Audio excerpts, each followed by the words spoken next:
कर्तव्य करावे, मग व्हायचे ते होऊ द्यावे. जगामध्ये आणि जीवनामध्ये दुःख आहे यात शंका नाही, पण त्यापैकी 25% दुःखच बाहेरून येते. युद्ध, महागाई, दुष्काळ, चोऱ्या-माऱ्या, दारिद्र्य इत्यादींचे दुःख बाहेरून येते. पण 75% आपले दुःख आपल्यामधूनच निर्माण होत असते. आपले शरीर, मन, हृदयस्थ भगवंत मिळून आपण बनवतो. भगवंत आनंद रूप असल्याने तो दुःख निर्माण करू शकणारच नाही. देहाचा स्वभाव झिजणे, क्षीण होणे, असमर्थ होत जाणे हा असल्याने तो आपल्या मार्गाने जात असतो. तो दुःख निर्माण करू शकत नाही.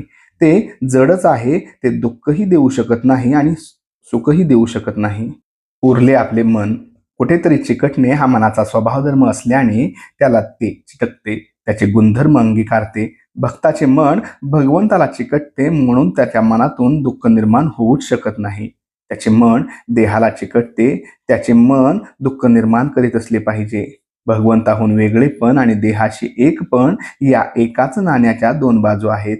देह लहान आहे, आकुंचित आहे, तात्पुरता आहे, शांत आहे. तोच मी आहे असा घट्ट भावनेने जिकडे तिकडे दोन पण दिसू लागते आणि त्यातून भयरूपी संबंध हाकार होतो आणि तो जीवाला छळतो.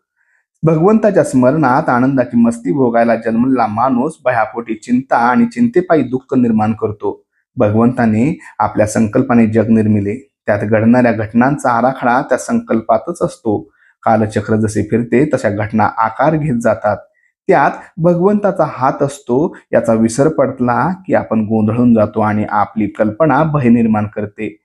भगवंत मला सांभाळणारा आहे ही वस्तुस्थिती आहे, कारण भगवंताने स्वतःतूनच हे जग निर्माण केले आहे आणि अंतर्यामी त्याच्या नामात गुंतून राहिलो तर त्याचे सहाय्य कसे मिळते याचा अनुभव आपोआप येईल.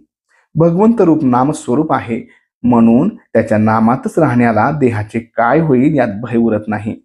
आपल्या प्रयत्नाने जेवढ्या गोष्टी करता येतील तेवढ्या करा, त्या होतच असतात. प्रयत्नाने फक्त आपला हात लागतो आणि आपल्या मनासारखे व्हावे असे म्हणणे म्हणजे ज्या होणाऱ्या गोष्टी आहेत त्या मी बदलाव्या असे म्हणण्यासारखे आहे.